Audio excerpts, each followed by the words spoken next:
로마서 8장 21절에서 26절까지 신약성경 249쪽에 기록되어 있습니다.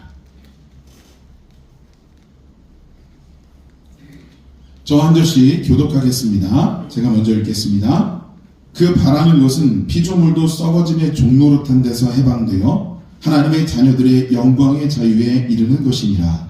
피조물이 다 이제까지 함께 탄식하며 함께 고통을 겪고 있는 것을 우리가 아느니라. 그뿐 아니라 또한 우리 곧 성령의 처음 익은 열매를 받은 우리까지도 속으로 탄식하여 양자될 것 곧 우리 몸의 속량을 기다리느니라. 우리가 소망으로 구원을 얻었으되 보이는 소망이 아니니 보는 것을 누가 바라리요. 만일 우리가 보지 못하는 것을 바라면 참음으로 기다릴지니라. 이와 같이 성령도 우리의 연약함을 보시나니 우리는 마땅히 기도할 바를 알지 못하나 오직 성령이 말할 수 없는 탄식으로 우리를 위하여 친히 간구하시느니라. 아멘. 할렐루야. 네, 우리 옆에 분하고 인사해 보시길 바랍니다. 주의 사랑으로 사랑합니다. 하나님 우리와 함께 하십니다. 정말 아름다우십니다. 네, 여러분 제가 이 자리에 있어서 여러분들을 보면요, 이렇게 말씀 시작하기 전에 이렇게 서로 인사를 나누잖아요. 근데 그 모습이 굉장히 아름답고 멋지고 예뻐 보이십니다. 빈말이 아니고 진짜입니다. 이런 생각이 들어요. 하나님께서 보시기엔 얼마나 더 사랑스러우실까. 예, 여러분 하나님께서 여러분 많이 사랑하시는 줄 믿으시기를 간절히 축복합니다. 우리 그리스도인들은요, 고난을 두려워하지 않을 수 있는 존재들입니다. 고난이 오기는 와요. 근데 고난이 오면 그 고난을 두려워하는 것이 아니라 그 고난을 정면으로 승부를 걸고 담대하게 맞서서 이겨나가고 극복해낼 수 있는 존재가 바로 우리 그리스도인들이다 라고 하는 것입니다. 왜? 어떻게 그럴 수 있느냐 하면 제가 여러 차례 여러분께 이 말씀을 드린 것 같은데 우리 그리스도인들이 당하는 고난은 고난이 끝이 아닙니다. 그 고난 뒤에는 하나님께서 예비해 주신 분명한 회복이 있고 또한 하나님께서 부여해 주시는 축복이 내재되어져 있다라고 하는 거예요.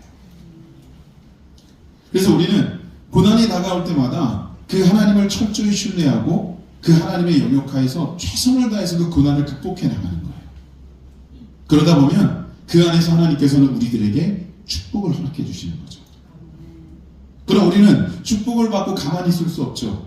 하나님께 영광을 올려드립니다. 자, 그래서 축복은 하나님으로부터 우리가 받아 누리는 것이고 영광은 우리가 하나님께 올려드리는 것이다 라고 하는 이러한 영적인 법칙이 나름 성립이 되는 거죠. 자, 근데요, 제가 오늘 본문의 말씀을 묵상하다 보니까 21절에 굉장히 독특하고 특별한 구절이 소개되고 있어요. 자, 우리 21절을 한번 같이 볼까요? 함께 읽습니다. 그 바라는 것은 피조물도 썩어짐의 종노릇한 데서 해방되어 하나님의 자녀들의 영광의 자유에 이르는 것이니라. 아멘. 할렐루야. 자, 분명히 축복은 하나님께서 우리에게 주시는 거지만 영광은 내가 받아 누리는 것이 아니라 하나님께 올려드리는 것이다. 분명히 말씀을 드렸어요. 근데요, 여기 21절에는요 조금 다르게 이야기하고 있다는 거예요. 분명히 그 영광은 하나님께 속해져 있는 건데 도리어 하나님께서 그 영광마저도 우리에게 부여해 주고 계신다라고 합니다. 자, 이게 무슨 말씀이냐면 이렇게 설명드릴 수 있어요. 자녀들은 아버지의 것을 함께 공유하며 누릴 수 있습니다. 물론 전제 조건이 있어요. 자녀들이라고 해서 무조건 아무 때나 그 아버지의 모든 것을 내 것 삼고 내 마음대로 쓸 수 있는 건 아니에요. 근데 아버지께서 허락해 주셨을 때, 아버지가 허용해 주시고 아버지가 인정해 주신 것일 때, 그때 우리는 자녀로서 그 아버지께서 주신 것을 공유하며 누릴 수 있게 된다고 하는 거예요. 한 왕이 있어요. 그 왕이 먹고 쓰고 거하는 모든 그 왕의 영역은 사실 불가침의 영역이죠. 누구도 침해할 수 없는 영역입니다. 근데 그런 그 왕의 영역을 함께 공유하며 누릴 수 있는 존재가 있어요. 누굴까요? 그의 자녀들. 왕이 인정하는 로열 패밀리들. 이들은요, 분명히 왕과 함께 한 식탁에서 밥을 먹을 수 있고, 또 왕이 거하는 그 왕궁에서 함께 살면서 그 왕이 누리는 것들을 함께 공유하며 누릴 수도 있게 된다라고 하는 거예요. 자, 여러분, 우리는 하나님의 자녀입니다. 하나님의 자녀이기 때문에 하나님께서 우리들에게 부여하시는 모든 것을 자녀된 본세로 누릴 수 있다는 거예요. 내가 내 스스로 내 자의적으로 그 영광을 받아 누리겠다는 안 되지만, 오늘 21절에 나온 것처럼 하나님께서 우리들에게 그 하나님의 것인 영광을 부여하시면 우리는 그것까지도 받아 누릴 수 있는 존재가 된다는 거예요. 이게 무슨 말을 하는 거냐면, 우리와 하나님과의 관계, 아버지 되신 그분과 자녀된 우리와의 관계가 그만큼 돈독하고 그만큼 가깝다는 것을 설명해 드리는 거예요. 여러분, 하나님과 우리와는 뗄래야 뗄 수 없는 관계입니다. 자, 그런데요, 분명히 하나님과 우리와의 이런 돈독한 관계, 밀도 있는 관계가 소개되고 있는데, 근데 오늘 본문에는요, 그 밑으로 조금 내려가다 보면 이런 하나님과 우리와의 온전한 관계에 복병이 하나 등장을 합니다. 자, 우리 또 함께 본문을 좀 읽어보겠습니다. 24절로 가볼까요? 24절 함께 봉독합니다. 우리가 소망으로 구원을 얻었음에 보이는 소망이 소망이 아니니 보는 것을 누가 바라리요. 아멘. 자, 하나님께서 우리에게 소망을 주셨다는 거예요. 근데 문제가 있어요. 소망을 주셨다는 것 자체는 고무적인데, 근데 그 소망이 어떤 소망이에요? 보이지 않는 소망이라는 거예요. 사실 하나님께서 우리에게 소망을 주셨다면 좀 가시적으로 드러나고 보여야 되지 않을까. 그래서 그 보이는 소망을 따라서 우리가 표대 삼고 열정적으로 열심히 살아내다 보면 우리가 하나님과 더 가까이 갈 수 있고 하나님의 나라에 이룰 수 있지 않을까. 그쵸? 이게 맞는 말일 것 같습니다. 그런데 보이지 않는 소망이라는 거예요. 여러분, 이 보이지 않는 소망, 참 어렵고 힘든 그런 내용이라 사실 믿음의 사람들 중에도 이 대목에 탁 걸려서 실족하고 쓰러지고 넘어질 때가 있어요. 그러나 우리가 분명히 기억해야 될 것은요, 히브리서 11장에 어떤 말씀이 있냐면, 믿음은 보지 못하는 것들의 증거라고 말하고 있습니다. 믿음은 보이지 않는 것들의 현존을 인정하는 게 믿음인 거예요. 우리가 하나님 앞에 나올 때 뭐로 나오죠? 믿음으로 나오는 거예요. 그렇다면 하나님께서 보이지 않는 소망을 주셨다 할지라도 우리는 믿음으로 그 보이지 않는 소망을 인정하며 받아들여야 된다는 거죠. 여러분, 이게 우리 신앙인들의 삶의 자세고 태도여야 돼요. 근데 사람들은 그렇게 살기가 쉽지가 않죠. 보이는 대로 살고 싶어 해요. 내 눈에 드러나는 것만 믿고 싶어 해요. 보이지 않는 것 안 믿으면 그만이라는 생각을 합니다. 이게 참 편리한 인생살이죠.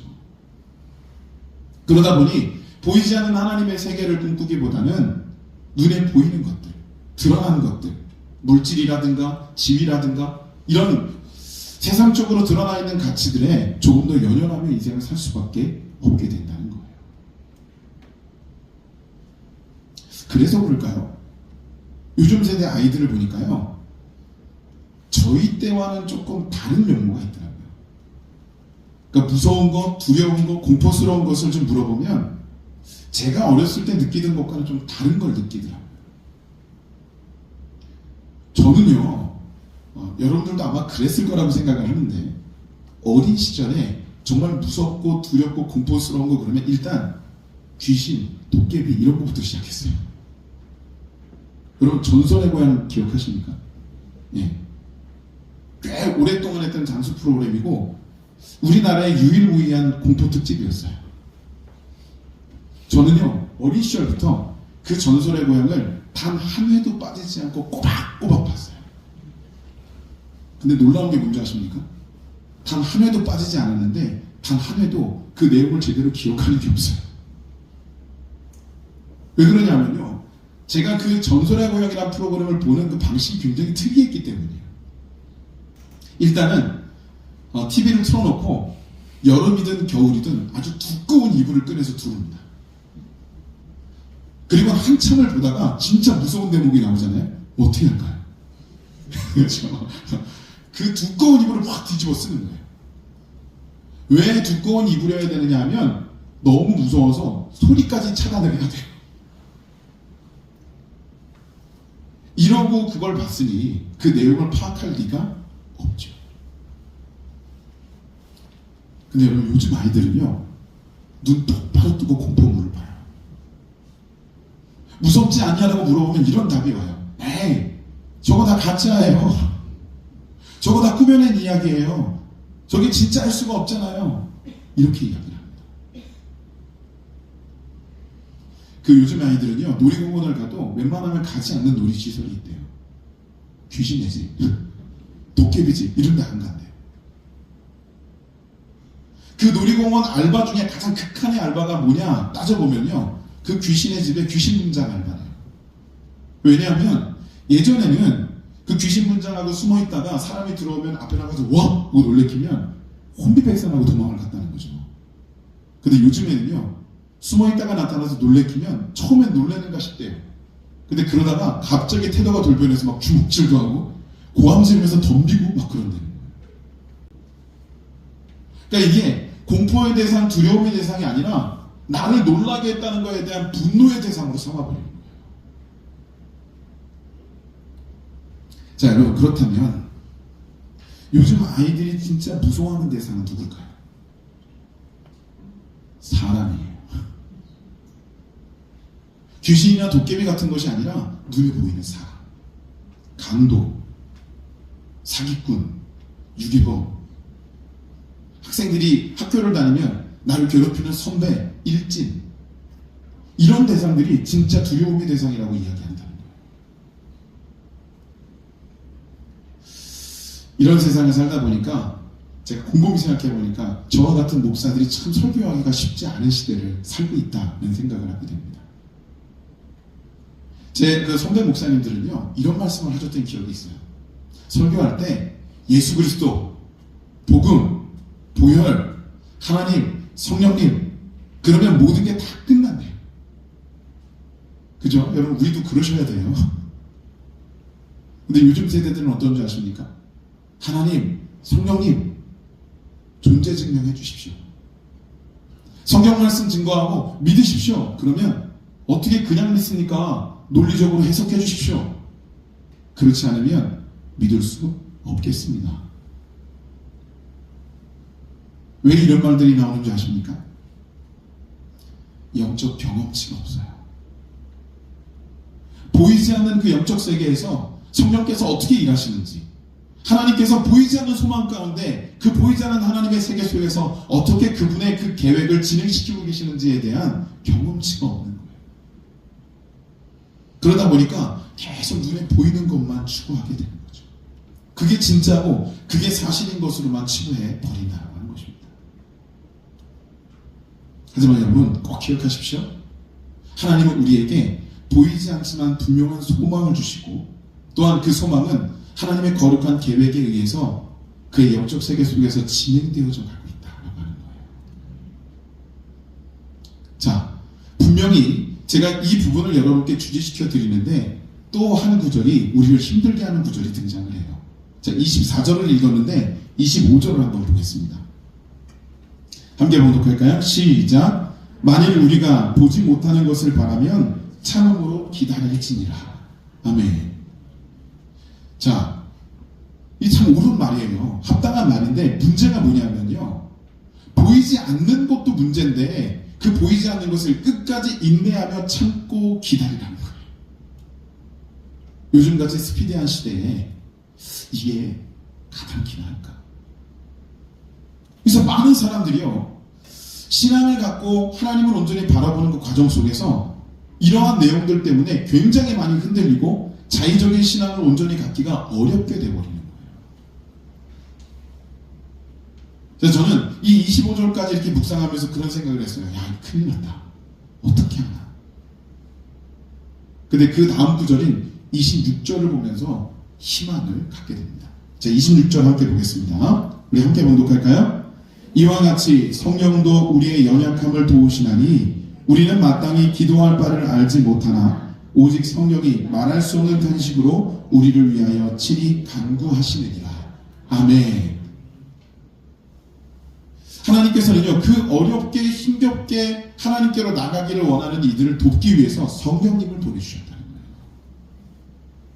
근데요, 오늘 이 26절을 묵상하시면 분명히 여러분들도 깨닫는 부분이 하나 있는데, 성령께서 그냥 돕는 정도 수준, 옆에서 종용하며 권면하는 정도의 수준으로 끝나는 분이 아니라고 하는 거예요. 26절에 뭐라고 말하고 있어요?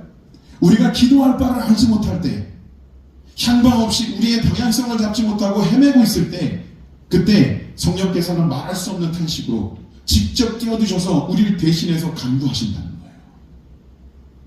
이게 뭘 의미하는 거냐면, 그냥 내가 너희가 하나님께로 가는 걸 도와줄게 정도가 아니라 반드시 우리를 하나님 앞으로 이끌어 주시는 분이 성령님이시라는 거예요. 여러분, 하나님은 그 성령님을 우리에게 보내주신 거예요. 그렇게 우리가 그분을 의뢰하면 우리는 그 성령님의 도우심으로 하나님 앞에 자녀의 모습으로 제대로 설 수 있게 된다는 거죠. 자, 그러면 이렇게까지 성령님을 보내주시고 우리들을 온전케 하셔서 하나님 앞에 세워놓으셨어요. 그러면 그 다음에 하나님께서 뭘 하실까요? 자, 오늘 우리가 본문으로 채택하진 않았지만 저 밑으로 내려가서 30절에 보면 이런 구절이 있습니다. 제가 봉독해 볼게요. 또 미리 정하신 그들을 또한 부르시고 부르신 그들을 또한 의롭다 하시고 의롭다 하신 그들을 또한 영화롭게 하셨느니라. 아멘. 자, 우리가 하나님 앞에 성령님의 도우심으로 온전히 자녀된 모습으로 서면요, 하나님께서 우리를 의롭게 해주시고 영화롭게 해주신다는 거예요. 자, 이 의로움과 영화로움은요, 크게 세 부분으로 나누어서 확장시켜서 설명이 가능해요. 그 첫 번째가 뭐냐면, 여기 의로움과 또한 이 거룩하게 되면요, 하나님의 속성, 하나님의 형상을 말하는 겁니다.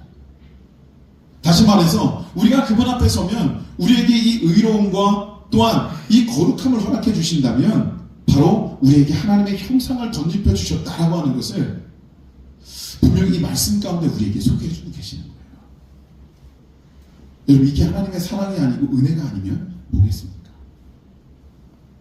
두 번째는요, 우리가 신학적인 기조로 본다면 여기 의로움과 또한 영화롭게 되면요, 칭의, 성화, 영화라고 하는 이 신앙의 단계를 설명해주고 있어요.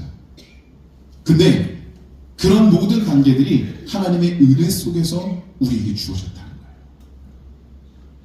이게 무슨 말씀이냐면, 우리가 의롭고 싶다고 마음대로 의로워지는 게 아니에요. 내가 거룩하고 싶다고 마음대로 거룩해지는 게 아니라는 거예요.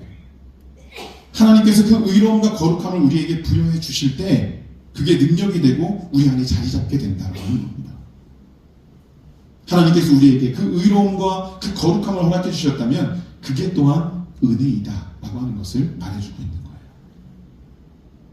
세 번째는요, 우리의 구원을 말합니다. 우리가 이처럼 의로움으로 또 영화로움으로 거룩해 됨으로 하나님 앞에 온전히 살아내다 보면 그 마지막 종국에는 우리는 그리스도와 함께 구원받는 백성의 모습을 지니게 된다는 거예요. 사랑하는 여러분, 이러한 우리들의 모습이 지금 하나님 앞에 온전히 세워져 나가고 있는 거예요. 저도에 말씀드렸던 보이지 않는 소망이 뭐냐? 바로 이게 보이지 않는 소망이에요. 우리는 눈으로 볼 수 없고 드러나지 않는다고 해서 이게 있나 없나 의심스러울지 모르겠지만 분명히 우리가 자녀된 권세로 하나님 앞에 온전히 세워지면 하나님께서는 이 의로움과 거룩해 하심으로 우리들에게 소망을 허락하신다는 거예요. 사랑하는 여러분, 하나님의 세계는 분명히 존재합니다. 하나님의 역사는 분명히 우리에게 이루어지고 있습니다. 하나님 우리를 축복하십니다. 여러분 꼭 믿으시기를 간절히 축복합니다. 우리는요, 하나님의 자녀된 지위를 가지고 있어요. 그 하나님의 자녀의 지위는 세상의 그 어떠한 것으로도 뺏을 수 없고 그 어떠한 것으로도 흔들 수 없어요. 그런 우리들이 성령님의 도우심으로 하나님 앞에 바로 세워질 수만 있다면 여기 30절에 나오는 것처럼 하나님이 주시는 그 거룩하신 은혜, 의로움과 또한 거룩하게 되는 그 하나님의 그 놀라운 축복이 주어지므로 우리는 그 자녀된 권세를 마음껏 누리며 살아갈 수 있게 된다라고 하는 것입니다. 우리가 할 수 있는 것 딱 한 가지, 그분 앞에 자녀로 서는 것. 그러면 그분이 우리에게 그분이 지니고 계시는 모든 영적인 축복을 허락해 주시고 그 허용된 영역을 우리가 공유하며 누릴 수 있게 해주신다는 것. 여러분, 이 사실을 반드시 기억하시고 이 돌아오는 한 주간에도 주님과 동행하며 또한 주님의 거룩한 자녀된 권세를 누리는 우리 모두의 삶을 살아갈 수 있기를 간절히 축원합니다. 기도하시겠습니다. 거룩하신 하나님, 감사합니다. 우리는 오늘 이 시간에도 하나님의 자녀된 권세로 주님 앞에 세워집니다.